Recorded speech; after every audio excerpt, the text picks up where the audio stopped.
dito po sa kampanyang ito. Kaya nais kong pasalamatan, hindi lang po kayo ng Tiga Mandaluyong. Kung hindi po lahat ng nagpakita ng suporta sa Team Alyansa habang sila at kami lahat ay masasabi ko naman, nakakatuwa naman na mas nakita.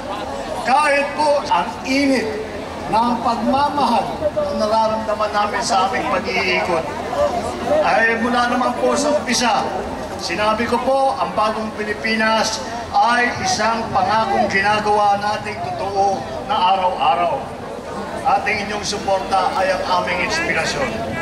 Naniniwala ko na ang lakas, alam niyo po, siguro panahon na, dahil po, ano ba, bakit namin away-away po? Wala pong mangyayari sa atin kung tayo ay hindi magkasundo at hindi nagtutulungan.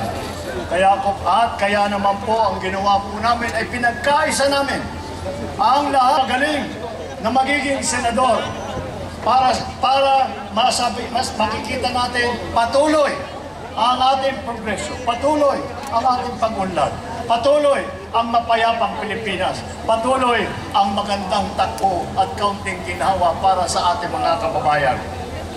Marami po naman nangyari na dahil sa pagkakaisa. Marami po akong balita. Marami po akong magandang may ibabalita sa inyo. Sa mga nangyayari, ng Pilipinas ay kinikilala sa buong mundo, isa sa pinakamabilis ang paglaki at pag-unlad ng ekonomiya sa buong mundo. Yan ang Pilipinas.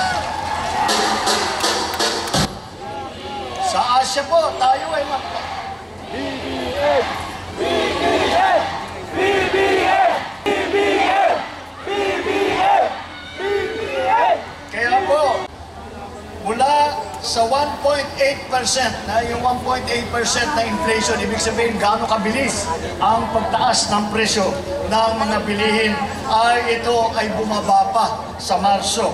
Kaya dahan-dahan bumababa.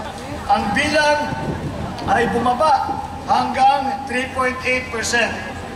Ibig sabihin, ito ang pinakamababang bilang ng Pilipino na walang trabaho sa nakaraang 20 taon na aayos na rin po natin yung pagbigay ng trabaho.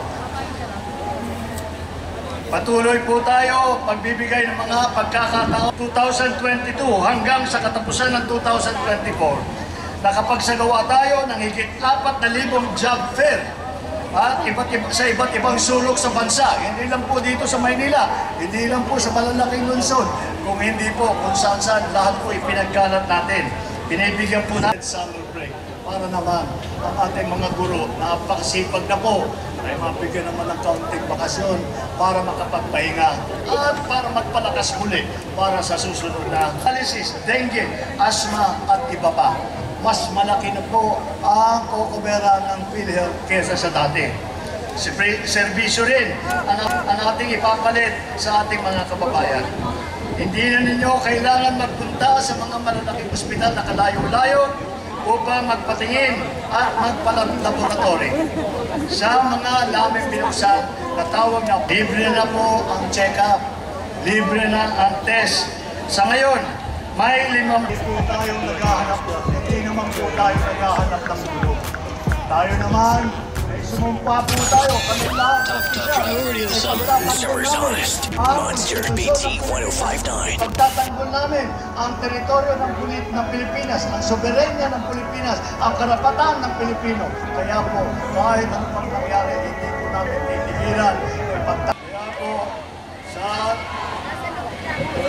sa puntong ito po ay kailangan ko lang ipaliwanag bakit po pinag-iisa-isa lahat itong mga programa at saka proyekto na ito. Veterano sa Senado, si Senator Cayetano, Senator Lacson, Senator Lapid, Senator Pacquiao, Senator Revilla, Senator Tolentino, Senator Soto, naging Senate President pa si Senator Tito Soto. Kalahati naman ng slate ay nasa dumaan ng mababang kapulungan.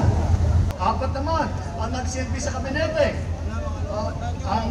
Si inyong anak na DILG Secretary, Secretary Benhur Apalos.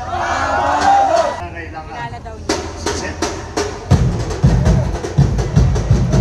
Si Senator Tolentino, namuno ng MMDA.